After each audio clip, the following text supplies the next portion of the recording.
I've put this hat on to try and fool you that I'm making this video on a different day, and I'm not. I literally just press stop on the last video and I'm making another one. But you're not supposed to do that with video diaries. So I know I'm fooling nobody. But this hat, however, this hat, can you see this? This is absolutely amazing hat. This is by one of our Vegan Business Tribe members, Little Green Pigeon, or Pigeon Sue, as lots of people know, Sue Joyce, who makes these. And they do pigeon merch. So if you are a pigeon lover, as myself and Lisa are, we absolutely love pigeons. We actually looked after a couple for a while that were rescue pigeons that turned up on our balcony. So we absolutely love pigeons ourselves. But if you love pigeons too, do go check out Little Green Pigeon, and you can buy wonderful merch just like this. Anyway, the reason I've come, I know, it all makes sense in a minute, but the reason I've come back on is I'm talking about the online sessions that we've been having on the incubator over the last few weeks. And originally I was going to make one video talking about all the different online sessions, but the content's been so good that I'm breaking them down into separate videos just to highlight a couple of the online sessions. I'm not going to do this for each one. But another session I wanted to talk about was one that was given to us by James Osden. Now, James works for Mobius Philanthropy, a word which I struggle to say, but I have to say it a lot at the moment. So James works for Mobius Philanthropy, which is an organisation that backs other organisations working in the farmed animal movement, so farmed animal advocacy.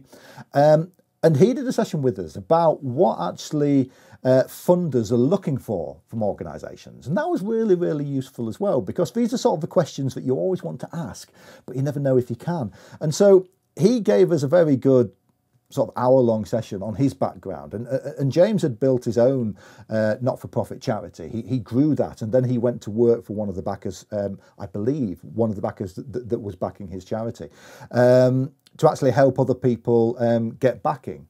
And so he has lots of organisations coming to him all the time with a funding requirement. And part of his job is sorting through those, putting some of those forward. So he's somebody who really knows what he's talking about when he knows what funders are looking for. And one of the big points that he made is that there is no kind of formula for this.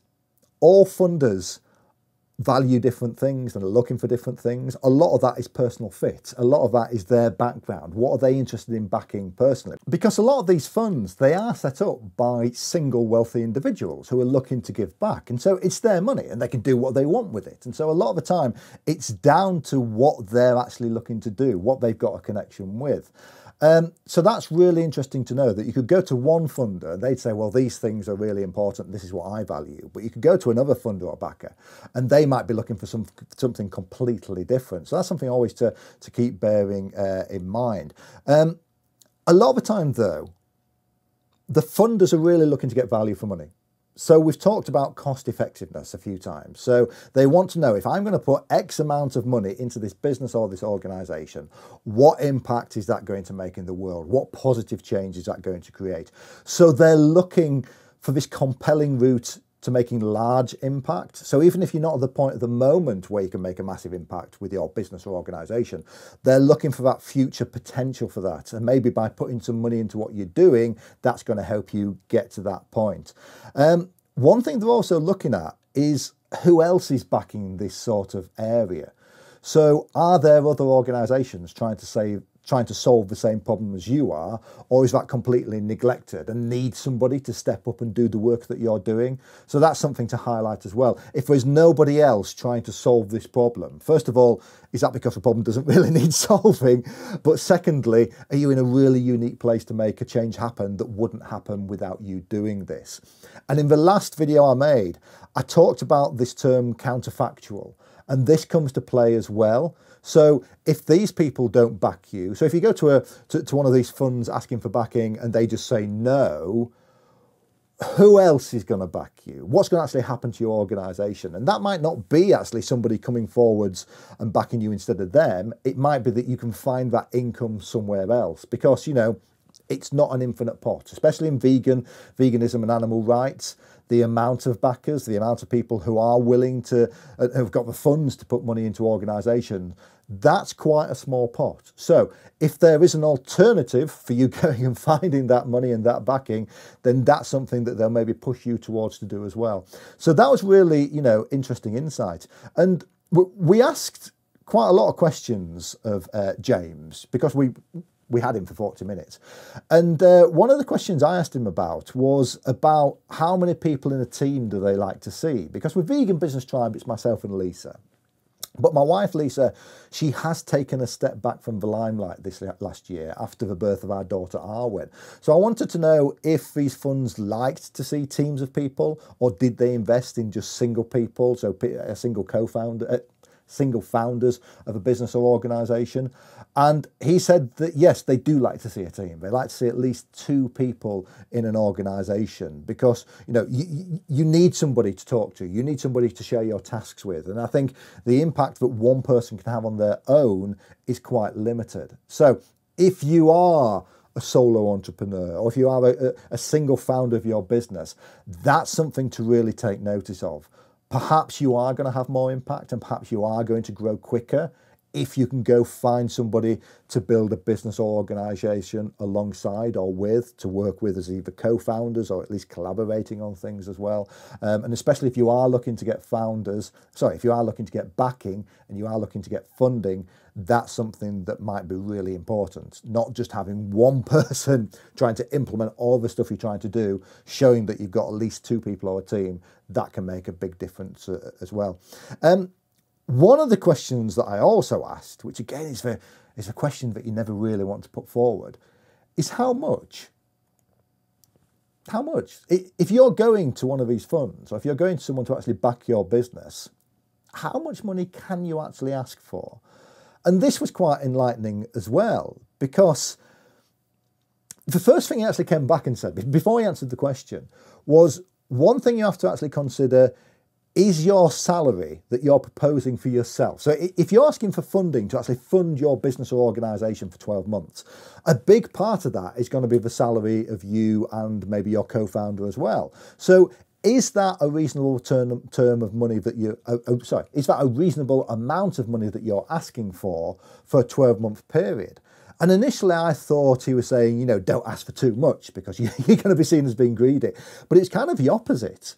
What they were really looking for is, are you actually asking for a reasonable salary so that you're actually going to be able to survive that year, so that you're not going to burn out, so you're actually going to be able to actually make some impact? And he said that when he started his not-for-profit organisation, the donor and the funders who were actually putting money into what he was doing, they came back to him and said, no, you've got to raise your salary. It's going to be almost impossible to live on what you've proposed here. So come back to us with a larger salary, something that actually you are going to be able to live on for a year, and then let's have the conversation again. So that was fascinating.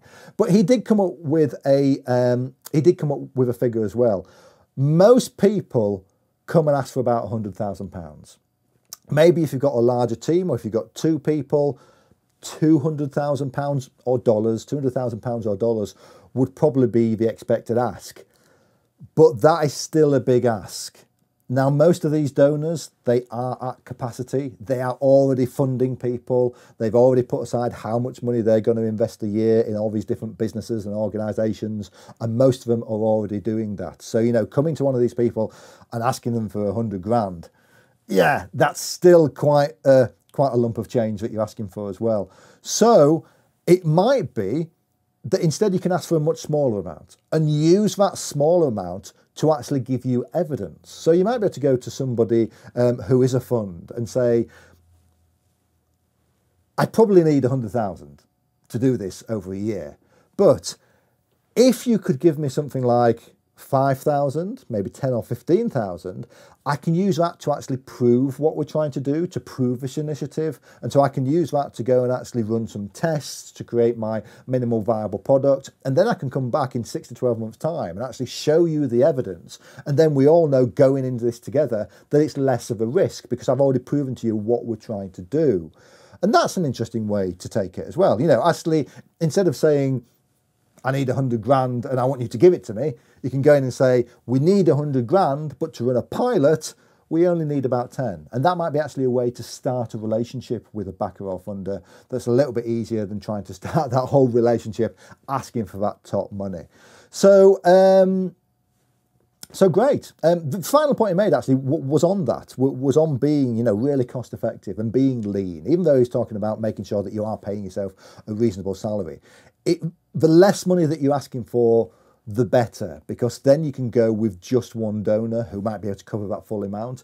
If you do need that 100,000 or higher, you're likely going to have to go to 2 or 3 different people, and they might not all want to work together. They might all be wanting completely different things from you, you know, for putting that money in. So if you can just work with one mission-aligned backer, that's going to make a lot of difference as well. So sometimes going in, asking for less, but being able to work with just one person who you really want to work with, that's better than going out there and having to, you know, crowdfund 10, 20 different backers to reach that amount that you think you need. So again, really useful information, really, you know, kind of hands-on practical learning that's been a massive help for what we're trying to do at Vegan Business Tribe as well. And so if you are out there looking for funding and backing, hopefully that's worthwhile for you too. Now, am I going to take this just hat off and maybe change my shirt to do another one of these? Maybe, maybe not.